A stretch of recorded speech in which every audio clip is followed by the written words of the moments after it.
preceito, que uns aos outros vos ameis, como eu vos tenho amado.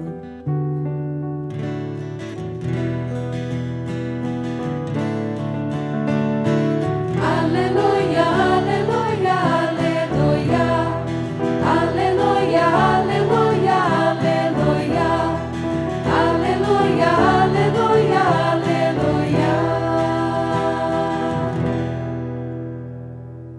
O Senhor esteja convosco. Ele está no meio de nós. Proclamação do Evangelho de Jesus Cristo segundo Mateus. Glória a vós, Senhor.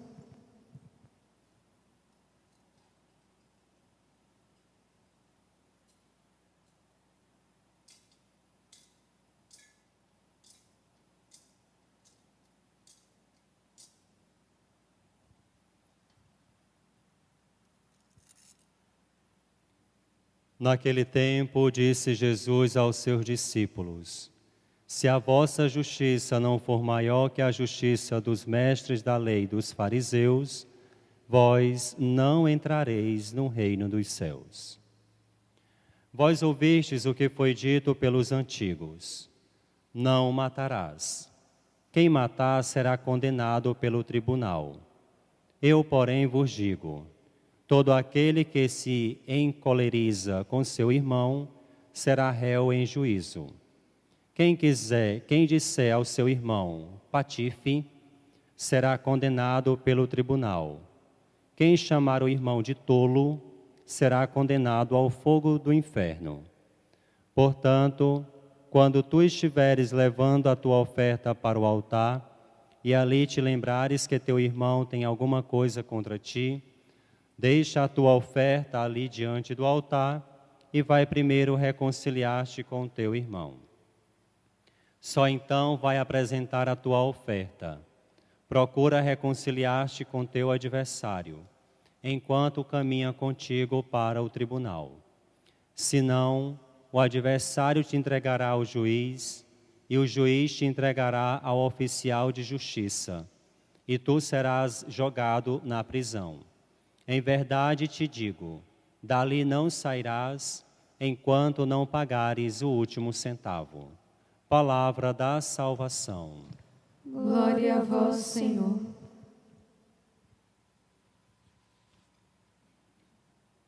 Reverendíssimas madres, queridos irmãos priores, aqui saúdo também subprior Dom Miguel, do Mosteiro de São Bento, e os irmãos que hoje participam também desta liturgia, a todos os irmãos e irmãs na fé em Cristo Jesus, e aqui todos os religiosos e consagrados. Celebramos na liturgia de hoje, neste dia abençoado, a misericórdia do Senhor, que nos fala no Sermão da Montanha, como mestre, como um pai, como amigo, como irmão. Jesus cumpre perfeitamente a lei. Ele não só cumpre, mas revigora, dá uma nova tonalidade, traz um novo vigor. Jesus quer que, de fato, nós abracemos a lei do Pai, que foi dada através de Moisés, que não é revogada por ele, mas que é levada a cabo, que é cumprida com perfeição. Jesus não veio abolir aquilo que o Pai tinha dito, até porque, senão, ele estaria se contradizendo, não estaria fazendo a vontade do Pai. Mas, como bom filho e como um filho que quer também que nós caminhemos como irmãos, ele ratifica esta lei que o Pai deu através de Moisés e que, portanto, nele vai surtir um grande efeito. Ele mesmo vai levar à perfeição. Em que consiste esta perfeição? Ora, Jesus começa dizendo no Evangelho que se a nossa justiça não for maior e superior do que a justiça dos escribas e dos fariseus, nós não entraremos no reino dos céus. E o que consiste a aplicação da justiça na Sagrada Escritura? Ao cumprimento dos mandamentos. Exercer a justiça, ser justo, nas Sagradas Escrituras é viver os mandamentos que Deus deu ao povo através de Moisés. Nisto, o povo estava consciente e sabia perfeitamente: eu sou justo diante de Deus, eu sou santo diante de Deus, eu sou bem-aventurado diante de Deus, se eu cumprir com perfeição a justiça que me foi incumbida através de Moisés, isto é, a obediência aos mandamentos. Só que esta obediência aos mandamentos tinha se tornado estéril, seca, vazia, porque o povo já não cumpria pelo desejo de obedecer a Deus e de ser mais humano, mas o povo cumpria esta lei simplesmente com um sentido ritualístico, para cumprir aquilo que Deus manda, simplesmente não matar, não roubar. Nisto eu já estou sendo perfeito e justo diante de Deus. Jesus vai então aprofundar estas questões, ele vai aprofundar os mandamentos. Não é simplesmente vivê-los de uma forma exterior, com um certo verniz por cima daqueles que se chamam ou são consagrados filhos de Deus. O mandamento, antes de ser apenas um exercício externo, ele precisa passar por dentro. E aí é preciso compreender que Jesus está aqui no Sermão da Montanha, do capítulo 5º ao 7º, o longo sermão de Jesus na montanha vai nos ensinar inúmeras coisas, mas todo o capítulo 5º, 6º e 7º é um desdobramento das bem-aventuranças. É uma aplicação prática do que é ser bem-aventurado. Então vejam que o capítulo 5º começou com as bem-aventuranças. Jesus vai continuar até o capítulo 7º desdobrando, falando, nos animando ao cumprimento da nova lei, que é as bem-aventuranças. Ele que está no monte como o novo Moisés, nos dá uma lei que passa por dentro de nós. É preciso compreender também que no Antigo Testamento existia uma teoria, que na verdade não passa de numa palavra moderna, ideologia, chamada teologia ou ideologia da prosperidade. O que consistia isto?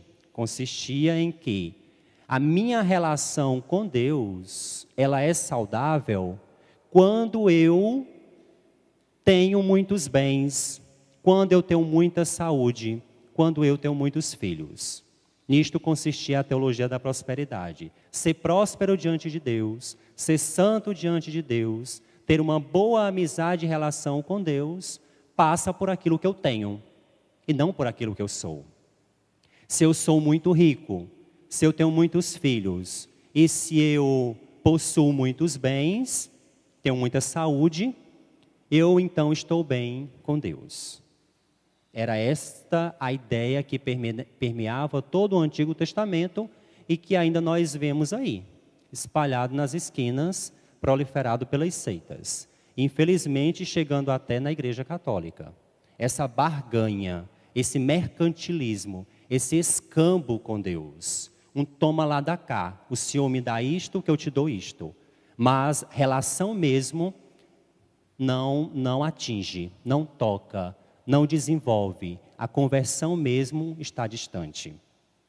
E ser amaldiçoado por Deus era sinônimo de não ter filho, ser estéril, de ser pobre, de estar doente. Por isso as associações.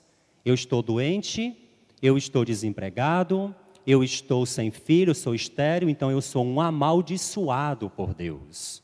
A ira de Deus se estabeleceu sobre mim. Esta era a compreensão antiga. E aqui Jesus institui, revigora a lei do Pai, dizendo-nos que a nossa teologia da prosperidade não é uma teologia próspera materialmente, mas relacional. A questão está aqui nas relações, não mais material, como se pensavam os antigos. Você quer ser próspero espiritualmente? Então parta das relações. Por isso que Jesus vai no Sermão da Montanha dizer o quê? Começando as bem-aventuranças. Bem-aventurados os pobres, porque deles é o reino dos céus. Bem-aventurados os que têm misericórdia, porque receberão misericórdia do Pai. Bem-aventurados os que são mansos e promovem a paz uns com os outros, porque serão chamados filhos de Deus. Ou seja, eu dou, eu compartilho, eu vivo com os irmãos e a comunidade e eu recebo de Deus. Vejam que agora mudou. Não mais são bens materiais, mas relacional. Por isso que no Sermão da Montanha, ao longo do sermão, nós vamos escutar isso. E Jesus, no Evangelho de hoje, num desenrolado das bem-aventuranças, vai nos falar exatamente que a nossa justiça não passa simplesmente somente pelo não matar ou pelo não roubar. Porque isso aconteceu com o jovem rico, lá do capítulo 19 de Mateus. Aquele jovem chega perto de Jesus e pergunta o que ele deve fazer para entrar no reino de Deus. Na Sagrada Escritura, nenhum pobre faz essa pergunta a Jesus. Todas as vezes que chegaram para Jesus para perguntar o que deveria fazer para entrar no reino de Deus, é somente os ricos. Porque o pobre estava tão aperreado nesta vida, o pobre estava tão desesperado, já não tinha nada, pensava consigo, não é possível, meu Deus, que depois de eu morrer ainda vá para o inferno depois de uma vida dessa. O rico não, tinha do bom e do melhor, se preocupava, obviamente, com a vida pós-morte. Então, ao longo dos evangelhos, você não vai encontrar um pobre chegando para Jesus perguntando o que deve fazer para entrar no céu, porque ele já pensava que ia entrar automaticamente passando por uma vida miserável como esta. E aí o rico, ele tem a audácia de perguntar, o jovem rico faz esta pergunta a Jesus.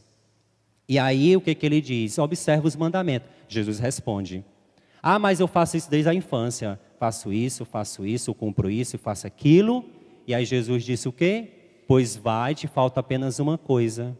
Vai, vende os teus bens e volta, porque tu possuirás o reino.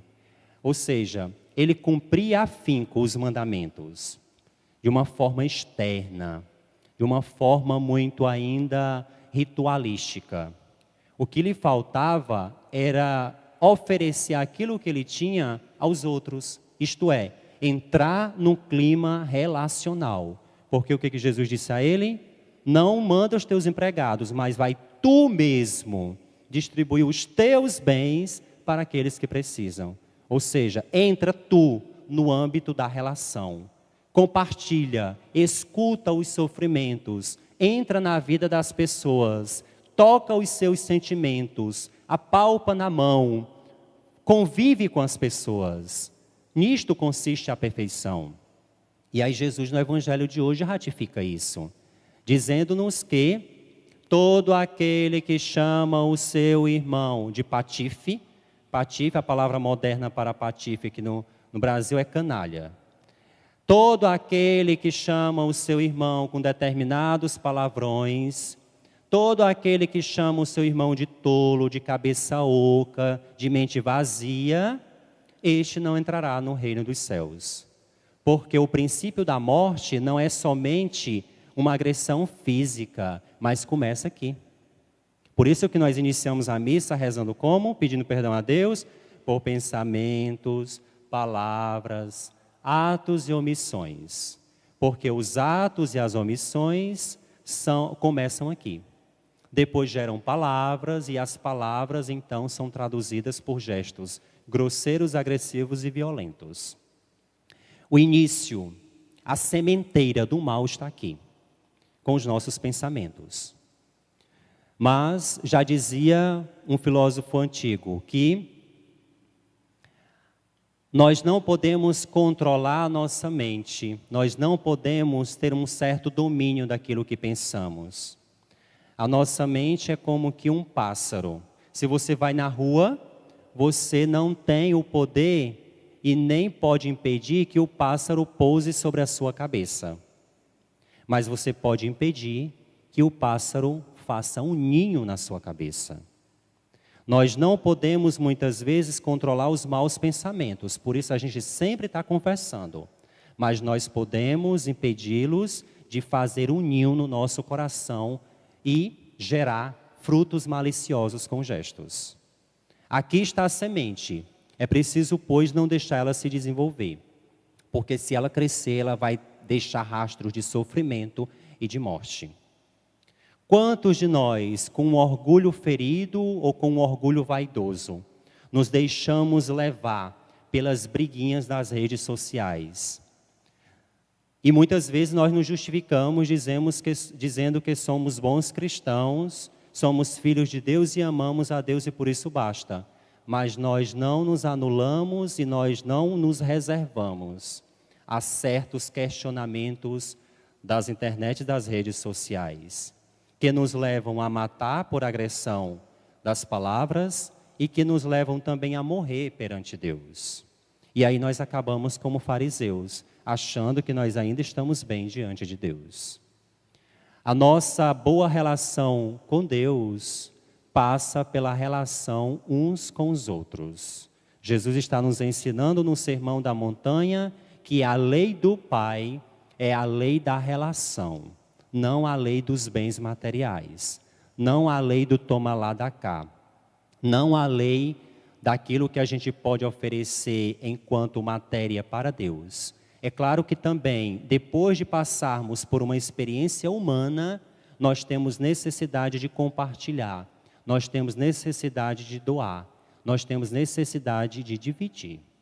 Mas, em primeiro lugar, Jesus se preocupa aqui no Evangelho de hoje é com a nossa humanidade. É pela forma como nós vivemos e pela forma como nós nos relacionamos. Se nós estivermos bem neste ponto, aí nós podemos dizer que, de fato, estamos cumprindo a justiça do Pai. E a nossa justiça, de fato, está superando a dos escribas e fariseus. E qual que é, muitas vezes, o nosso refrão popular para nos justificar diante de Deus? Eu não mato e não roubo, por isso estou bem. Mas não é bem assim. Não é simplesmente não matar e não roubar, porque esses dois mandamentos não resumem os mandamentos da lei. Eu posso também evitar a morte e eu posso também evitar o roubo.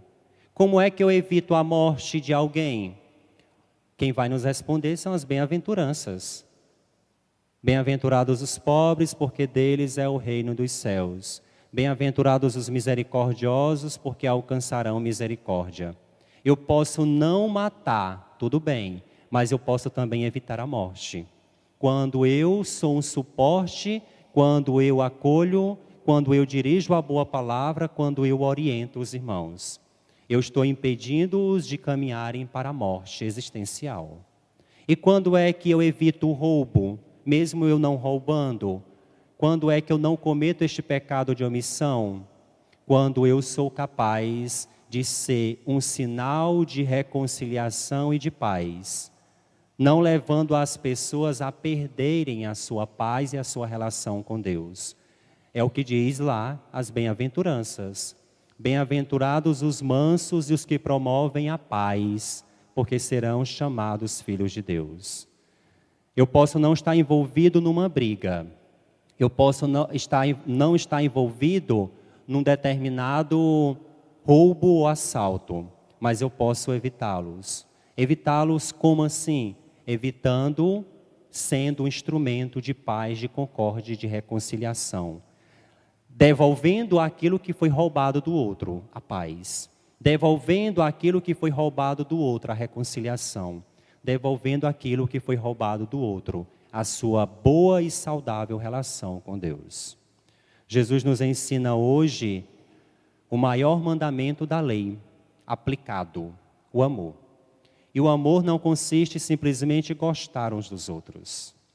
Nós não somos obrigados a gostar uns dos outros, porque o amor proposto por Jesus não é sentimento. É claro que nas nossas relações nós gostamos, temos afeições por um ou por outro.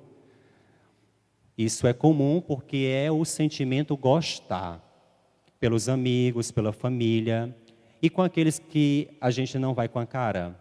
Nós, pelo fato de termos o Espírito de Deus, temos a obrigação de amá-los. E como nós vamos amá-los? Colocando-os dentro da nossa casa? Não, porque isso é gostar. Atenção, gostar é sentimento, o amor não é sentimento, é uma virtude superior. E o que consiste este amor? consiste em desejar o bem mesmo que eu não goste. E fazer o bem na medida do possível mesmo que eu não vá com a cara. Aí está o desafio para nós. O amor consiste nisto. O Papa Bento XVI dizia que a maior expressão de amor e a melhor forma de amar é rezar por aqueles de quem a gente não gosta e vai com a cara. Porque se a nossa palavra e o nosso gesto não chega, as nossas orações chegam. E nós nos colocamos entre a pessoa e Deus e pedimos a Deus para que chegue até aquela outra pessoa. Rezar uns pelos outros é o maior ato de caridade exercido na vida cristã, dizia o Papa Bento XVI. Que este dia possamos então nos lembrarmos daqueles que a gente tem de certa forma uma certa indiferença.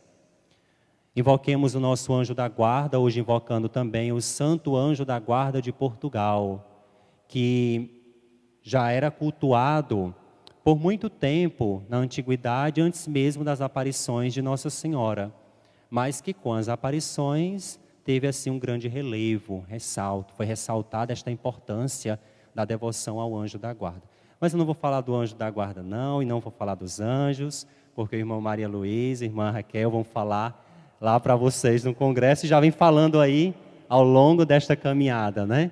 Eu não tenho nem o que dizer dos anjos diante deles, mas rezemos hoje com o nosso anjo da guarda para que ele nos ajude a sermos pessoas melhores nas boas relações, porque a medida em que nós amamos a Deus passa pela medida em que nós nos amamos mutuamente.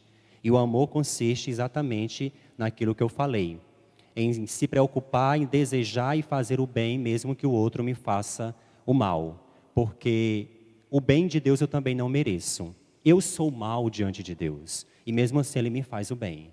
Então façamos uns com os outros, para com os outros, porque a medida e o termômetro da nossa relação com Deus passa pelo termômetro das nossas mútuas relações.